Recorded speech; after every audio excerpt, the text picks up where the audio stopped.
Guys, स्वागत है आप सभी का इंग्लिश स्पीकिंग कोर्स के डे सेकंड में। डे फर्स्ट का वीडियो मैं ऑलरेडी अपलोड कर चुकी हूँ, उसका लिंक आपको डिस्क्रिप्शन में मिल जाएगा। और डे फर्स्ट में गाइस हम लोगों ने देखा हुआ है कि कैसे हम लोग इंग्लिश बोलने की शुरुआत कर सकते हैं। जैसे कि जो बच्चे इंग्लिश ग्रामर में बहुत कुछ सीख चुके हैं या फिर उन्हें नहीं पता कि कैसे हम शुरुआत करें, आता सब है, तो उन लोगों के लिए स्पेशली वो वीडियो बना हुआ है। आप उसे एक बार ज़रूर देखिए, तब आप इस वीडियो को देखेंगे ताकि आपको चीज़ें सिस्टमेटिकली और स्टेप बाय स्टेप क्लियर हो सके। सो गाइस, आज डे सेकंड है और आज के इस वीडियो में हम लोग देखेंगे इंग्लिश लैंग्वेज के कुछ बेसिक कॉन्सेप्ट जिसके बिना आप इंग्लिश के सेंटेंसेस नहीं बना सकते, या बोल सकते हैं कि जब आप थोड़े से आगे के लेवल पर जाते हैं तो इनकी इन्फॉर्मेशन आपके लिए बहुत ज़्यादा ज़रूरी होती है। सो आज हम इंग्लिश लैंग्वेज के कुछ बेसिक कॉन्सेप्ट को समझेंगे और साथ ही एक इंग्लिश लैंग्वेज का एक ऐसा इंपॉर्टेंट टॉपिक हम लोग कवर करेंगे जिसकी मदद से आप लोग अपने डे टू डे लाइफ के छोटे छोटे सेंटेंसेस ईजिली बना सकते हैं। तो चलिएगा इस वीडियो को स्टार्ट करते हैं। गाइस देखिए, जब भी आप किसी सेंटेंस को बनाते हैं तो आपको सबसे पहले सब्जेक्ट का यूज़ करना होता है। अब सब्जेक्ट क्या होता है, पहले हम इसे शॉर्ट में समझते हैं। हम सभी जानते हैं कि सब्जेक्ट का हिंदी क्या होता है, कर्ता होता है। ओके, जो काम को करता है। मान लीजिए अगर काम को मैं कर रही हूँ तो उसे हम सब्जेक्ट बोलेंगे, मतलब मैं सब्जेक्ट हुई। अगर काम को आप कर रहे हैं तो आप सब्जेक्ट हुए। अगर काम को कोई और व्यक्ति कर रहा है तो वो सब्जेक्ट हुआ, जिसको हम डूअर भी बोल सकते हैं। सो गाइस, काम को करने वाला व्यक्ति कहलाता है सब्जेक्ट, हम बोल सकते हैं कर्ता। इसको हम लोग दो भागों में बांट देते हैं। फर्स्ट होता है सिंगुलर एंड सेकंड होता है प्लूरल। अब सिंगुलर क्या होता है? सो गाइस, सिंगुलर सब्जेक्ट वो होता है जिसमें हम लोग बात करेंगे किसी एक व्यक्ति की। अगर आप किसी एक व्यक्ति के बारे में बात करें, इसका मतलब वह सिंगुलर सब्जेक्ट है, एक वचन जिसको हम हिंदी में बोल सकते हैं। अगर हम बात करें प्लूरल की, सो गाइस, प्लूरल वो व्यक्ति होते हैं जिसमें एक से अधिक व्यक्ति होते हैं, वो प्लूरल सब्जेक्ट कहलाते हैं। तो ये तो हमें क्लियर हो गया कि काम को करने वाला सब्जेक्ट या फिर हम बोल सकते हैं कर्ता कहलाता है। और ये दो तरह के होते हैं, सिंगुलर और प्लूरल। सिंगुलर मतलब एक वचन जिसमें हम एक की बात करेंगे, एंड प्लूरल मतलब बहुवचन जिसमें हम एक से अधिक की बात करेंगे। लेकिन गाइस, क्या आप जानते हैं कि जिन्हें हम इंग्लिश में सब्जेक्ट बोलते हैं उससे हम पर्सनल प्रोनाउंस भी बोल सकते हैं। सो गाइस, आज का हमारा जो टॉपिक है वो इसी से रिलेटेड है, प्लस इसके साथ जो हेल्पिंग वर्ब्स लगती है और उन हेल्पिंग वर्ब्स की मदद से जो सेंटेंसेस बनते हैं वो सभी कुछ हम यहाँ पर देखने वाले हैं। सो गाइस देखिए, ये जो सब्जेक्ट है इनको आप बोल सकते हैं personal pronouns. Okay, personal pronouns काफ़ी सारे होते हैं, बट सारी चीज़ें हम लोग स्टेप बाय स्टेप कवर करेंगे। अभी हमें देखना यह है कि पर्सनल प्रोनाउंस में क्या क्या आता है। I, we, you, he, she, it, name. Okay, इसके अलावा हम लोग दे भी ले लेते हैं। सो गाइस, ये सारे हमारे होते हैं पर्सनल प्रोनाउन। जो व्यक्ति काम करता है, काम अगर मैं कर रही हूँ मैं पर्सनल प्रोनाउन हूँ, अगर आप कर रहे हैं आप पर्सनल प्रोनाउन है, तो सारे सब्जेक्ट्स हमारे कहलाते हैं पर्सनल प्रोनाउंस। अब पर्सनल प्रोनाउंस को हम लोग डिवाइड कर सकते हैं फर्स्ट पर्सन, सेकंड पर्सन और थर्ड पर्सन में। अब फर्स्ट पर्सन, सेकंड पर्सन और थर्ड पर्सन का नॉलेज होना भी आपको ज़रूरी है। या फिर आपने कभी ना कभी ऐसा सुना होगा कि जब हम फर्स्ट पर्सन की बात करें तो हमें ये लगाना है, अगर हमें थर्ड पर्सन की बात करना है तो हमें ये हेल्पिंग वर्ब का यूज़ करना है। तो आखिर में ये फर्स्ट पर्सन, सेकंड पर्सन और थर्ड पर्सन क्या होते हैं, ये सबसे पहले हम लोग समझते हैं ताकि हमें ये बेसिक चीज़ें अच्छे से क्लियर हो सके। सो गाइस देखिए, अगर हम फर्स्ट पर्सन की बात करें, सो फर्स्ट पर्सन में हम लोग रखेंगे आई और वी को। ये दोनों हमारा फर्स्ट पर्सन में आएगा। अब इन्हें फर्स्ट पर्सन हम लोग क्यों बोल रहे हैं? क्योंकि हम बात कर रहे हैं अपनी। जैसे आई मतलब क्या होता है गाइस? आई मतलब होता है मैं। ओके, तो मैं क्या है? मैं फर्स्ट पर्सन है। वी में हम बात कर रहे हैं हम में मैं भी इंक्लूड हो। ओके, जब हम की बात करेंगे तो उसमें फर्स्ट पर्सन आता है, मतलब आई भी उसमें इंक्लूड होता है। तो आई और वी गाइज होता है फर्स्ट पर्सन जब हम हमारी बात करेंगे, या फिर मैं कहूँ जब मैं मेरी बात करूँगी तो मैं फर्स्ट पर्सन हूँ।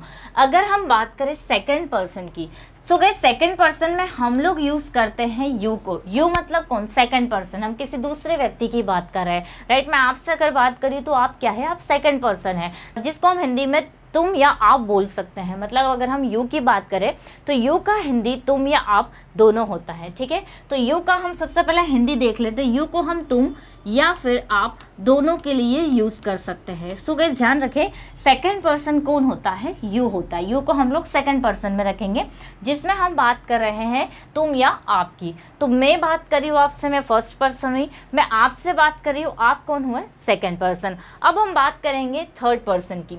सो गाइस थर्ड पर्सन में इंक्लूड होता है ही, शी, इट या फिर किसी का नाम या फिर दे। अगर हम बात करें ही की, सो गाइस ही मतलब होता है वह, ये यूज़ होता है जब हम बात करेंगे किसी बॉय की, ये सिंगुलर सब्जेक्ट है। अगर हम बात करें शी की, सो गाइस शी का मीनिंग भी होता है वह, लेकिन ये हम लगाएंगे जब हम बात करेंगे किसी गर्ल की। इट का यूज़ भी होता है यह के लिए, सो गाइस इट यूज़ होता है किसी वस्तु के लिए या फिर हम बोल सकते हैं एनिमल्स के लिए या नॉन लिविंग थिंग्स के लिए। तो इट मतलब भी होता है यह, ये भी एक सिंगुलर पर्सन है। गाइस नेम में अगर हम बात करें तो नेम में किसी का भी नाम आ सकता है, जैसे राम, श्याम, ओके, रोहन, ये सारे हमारे जो है थर्ड पर्सन है, क्योंकि हम यहाँ पर किसी तीसरे व्यक्ति की बात कर रहे हैं, हम यहाँ पर अपनी या फिर आपकी बात नहीं कर रहे हैं, हम किसी बॉय मतलब किसी थर्ड पर्सन की बात करें, इसीलिए ये सारे थर्ड पर्सन होते हैं और ये सिंगुलर है क्योंकि हम इसमें सिंगुलर व्यक्ति की बात कर रहे हैं। गाइस अगर हम बात करें दे की, सो दे का जो हिंदी होता है वो होता है वे, तो इसमें भी थर्ड पर्सन होता है, मतलब इसमें हम आई या वी को इंक्लूड नहीं कर सकते, यू को इंक्लूड नहीं कर सकते। सो ये तो हमें क्लियर हो गया कि जो पर्सनल प्रोनाउंस होते हैं उन्हें ही गाइस हम लोग क्या बोलते हैं, उन्हें ही हम लोग सब्जेक्ट बोलते हैं। और पर्सनल प्रोनाउंस को हम लोग 3 भागों में डिवाइड कर देते हैं, फर्स्ट पर्सन, सेकंड पर्सन और थर्ड पर्सन। फर्स्ट पर्सन में आई और वी, सेकंड पर्सन में यू एंड थर्ड पर्सन में ही, शी, इट, किसी का नाम या फिर दे। तो हिंदी तो आप लोगों को क्लियर होगा कि हिंदी हमें किस तरह से इनका मतलब बोलना है, हम बोल सकते हैं कि हिंदी में इन्हें क्या बोलते हैं, ये आप लोगों को अच्छे से क्लियर होगा। तो ये तो हो गया गाइस पर्सनल प्रोनाउन की बात। गाइस ये तो हमने देख लिया कि सब्जेक्ट क्या होते हैं, पर्सनल प्रोनाउन क्या होते हैं, इनको कितने भागों में डिवाइड करना है। अब हम देखते हैं कुछ हेल्पिंग वर्ब्स और एक छोटा सा सिंपल सा टॉपिक जो कि कहीं ना कहीं बहुत ज़्यादा इंपॉर्टेंट है। सो आज हमारा सेकेंड डे है और आज के सेकेंड डे के टॉपिक में हम लोग देखने वाले हैं verb of to be. Okay, अब ये वर्ब ऑफ टू बी क्या होता है गाइस, ये समझेंगे आप लोग। आप लोगों ने हेल्पिंग वर्ब पढ़ी होगी इज, या फिर हम अगर इसके अकॉर्डिंग ले तो हम यहाँ पर आई के साथ यूज करेंगे एम का, वी के साथ हम लोग यूज करेंगे आर का, यू के साथ भी हम लोग यूज करेंगे आर, ही, शी, इट और किसी का अगर नाम आ रहा है तो हम यूज करेंगे इज। और अगर हम लोग दे की बात करेंगे सो दे के साथ में यूज होता है आर। चलिए तो हमें समझ में आ गया कि ये कुछ हेल्पिंग वर्ब्स होती है, जैसे आई के साथ एम लग जाता है, वी के साथ आर लग जाता है, यू के साथ भी आर लगता है, शी नेम के साथ में इज लगता है, मतलब सिंगुलर सब्जेक्ट है तो इज, और इसी के साथ में जो दे है इसके साथ में भी लग जाता है आर। अब हम देखते हैं कि इन्हीं की पास्ट फॉर्म क्या होती है। सो गाइस सबसे पहले हम लोगों ने देखा प्रेजेंट, प्रेजेंट में हम लोगों ने इज एम आर का यूज़ किया। इसके अलावा हम लोग ले लेते हैं पास्ट, पास्ट में भी हम देखेंगे कि कैसे यूज़ करना है, और फिर हम लोग देखेंगे फ्यूचर। तो फ्यूचर में क्या यूज़ करना है ये मैं आप लोगों को बताऊंगी, लेकिन उससे पहले आप लोग ये समझे कि वर्ब ऑफ टू बी क्या होता है। गाइस बी एक मेन वर्ब होता है जिसका मीनिंग होता है होना या फिर बनना। चलिए अब हमने ये जो पर्सनल प्रोनाउंस पढ़े उन्हें हम यूज़ करते हैं। जैसे मान लीजिए मैंने कहा मैं एक टीचर हूँ, तो हमारा सेंटेंस क्या बनेगा, I am a teacher. Guys देखिए सेंटेंस क्या बना, आई एम अ टीचर, तो हमने आई के साथ यहाँ पर क्या लगा दिया, एम लगा दिया। लेकिन हमने यहाँ पर ये जो वर्ब ऑफ टू बी सीखा, इसमें हमें सेंटेंसेस किस तरह से बनाना है सबसे पहले हम इसे समझ लेते हैं। गाइस देखिए जब भी आप किसी व्यक्ति की पोस्ट की बात करेंगे, आप जब किसी व्यक्ति के पोस्ट के बारे में बताएंगे कि कोई व्यक्ति क्या है, डॉक्टर है, टीचर है, इंजीनियर है, या हम ये कह लें शॉर्ट में कि अगर आपको is am are was were will be के यूजेस पता करने हैं कि इसे कैसे यूज़ होता है, तो आप ये भी एक तरीके से समझ सकते हैं। जब आपके सेंटेंस में कोई मेन वर्ब नहीं है, जब आप बात करेंगे किसी व्यक्ति के पोस्ट की, जैसे मैंने कहा मैं एक टीचर हूँ, तो हमारा सेंटेंस बन गया I am a teacher, right. अब अगर हम बात करें गाइस पास्ट की, तो पास्ट में हमारी हेल्पिंग वर्ब जो यूज़ होती है वो रहती है वॉज एंड वर। वैसे ही हम लोग प्रेजेंट की पूरी हेल्पिंग वर्ब एक बार यहाँ पर अच्छे से देख लेते हैं। प्रेजेंट में जो हेल्पिंग वर्ब यूज़ होती है वो रहती है इज, एम एंड आर, ये हमारी प्रेजेंट की हेल्पिंग वर्ब है। इसी तरह से पास्ट में हमने देखा कि वॉज वर हमने यूज़ किया। और गाइस अगर हम लोग बात करें फ्यूचर की, तो फ्यूचर में यूज़ होता है विल बी। जैसे कि प्रेजेंट में हम लोगों ने इज एम आर का यूज़ किया। अगर हम बात करें पास्ट की, तो पास्ट में हमें लगाना है वॉज वर, एंड फ्यूचर में हम लोग लगाएंगे विल बी। तो ये तो क्लियर हो गया, लेकिन हम इस स्ट्रक्चर में सेंटेंसेस किस तरह से बनाएंगे? तो मैंने आपको बताया कि जब हम बात करेंगे किसी व्यक्ति के पोस्ट की या फिर जब कोई मेन वर्ब ना हो। अब मेन वर्ब क्या होती है? कोई भी मुख्य क्रिया जिसमें क्रिया होती है, कोई काम होता है, जैसे आना जाना, उठना बैठना, खाना पीना, ये सारी मुख्य वर्ब होती है, मुख्य क्रिया होती है, जो हम अभी टू बी फॉर्म में यूज़ नहीं करेंगे। तो अगर मुझे बोलना हो कि मैं एक टीचर हूँ, तो सेंटेंस हमारा बनेगा I am a teacher. Guys, अगर मुझे पास्ट में बनाना हो कि मैं एक टीचर थी, मतलब अब हम बात कर रहे हैं पास्ट की, जिसका हिंदी हम लोग देख सकते हैं था, थे, थी। ओके, टू बी वर्ब का जो पास्ट का हिंदी होता है वो होता है था, थे या फिर थी। प्रेजेंट का होता है, हूँ या फिर हो। और इसी का जो फ्यूचर होगा, इसका फ्यूचर का हिंदी होगा होगा, राइट। तो अब देखिए यहाँ पर दिया है वॉज एंड यहाँ पर दिया है वॉर। तो वॉज हमें कब लगाना है ये समझते हैं सबसे पहले।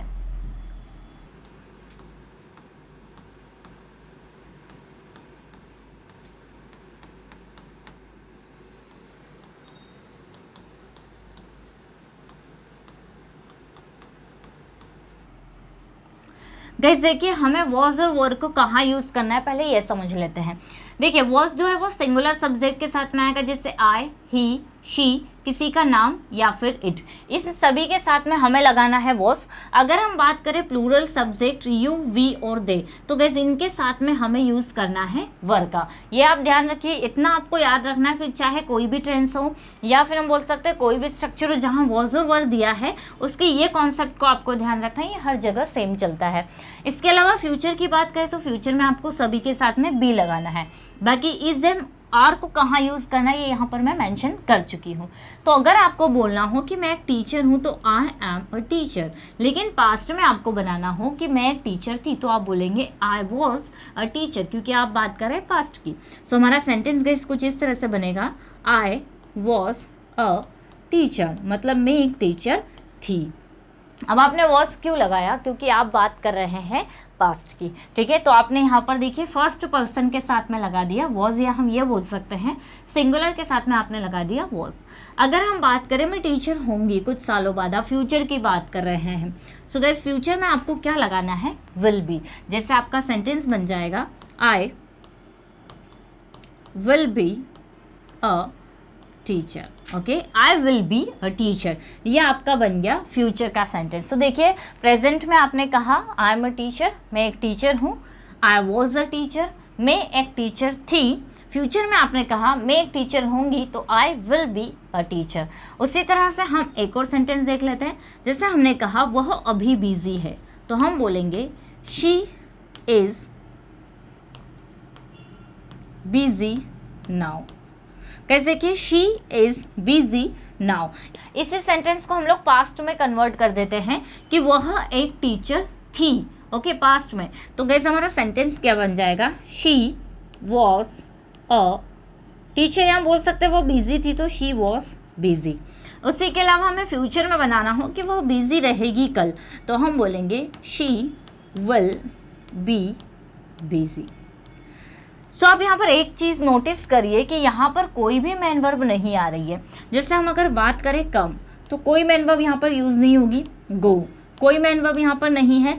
सिंपली हम लोग क्या करेंगे, हम लगा देंगे सब्जेक्ट, देन हम लगाएंगे इजेमार, मतलब हमारी हेल्पिंग वर्ब, एंड देन हमें यूज़ करना है ऑब्जेक्ट का। मतलब आपको कोई भी हेल्पिंग वर्ब का यूज़ यहाँ पर नहीं करना है। यही हमारा वर्ब ऑफ टू बी का स्ट्रक्चर होता है, जिसमें हमें हेल्पिंग वर्ब को फॉलो करना होता है। अब हेल्पिंग वर्ब क्या होती है? हेल्पिंग वर्ब मतलब सहायक क्रिया,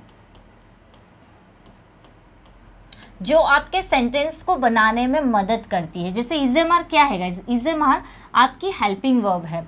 इजेमार सहायक क्रिया है जो सेंटेंस को बनाने में भी मदद कर रही है, प्लस ये पहचानने में भी मदद करी कि सेंटेंस हमारा प्रेजेंट का है, पास्ट का है या फिर फ्यूचर का है।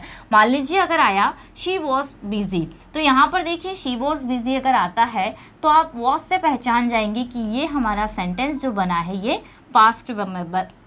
पास्ट में बना हुआ है। क्यों आपने पहचाना? हेल्पिंग वर्ब की मदद से। तो हेल्पिंग वर्ब सहायक क्रिया जो सहायता करती है, हेल्प करती है किसी सेंटेंस को बनाने में, प्लस पहचानने में कि सेंटेंस प्रेजेंट का है, पास्ट का है या फ्यूचर का है। सो गाइस ये चीज़ आप क्लियर कर लीजिए।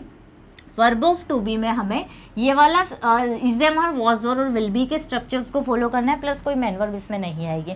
कुछ और सेंटेंसेस हम लोग देखते हैं। जैसे मान लीजिए मैंने कहा वह घर पर है, तो शी इज़ एट होम। हमारा सेंटेंस क्या बना, देखिए, she is at home, she is at home. अगर हमें पास्ट में बनाना हो कि वह घर पर थी, तो गाइज हम लोग क्या बोलेंगे, शी वॉज एट होम। क्या बोलेंगे, शी वॉज एट होम।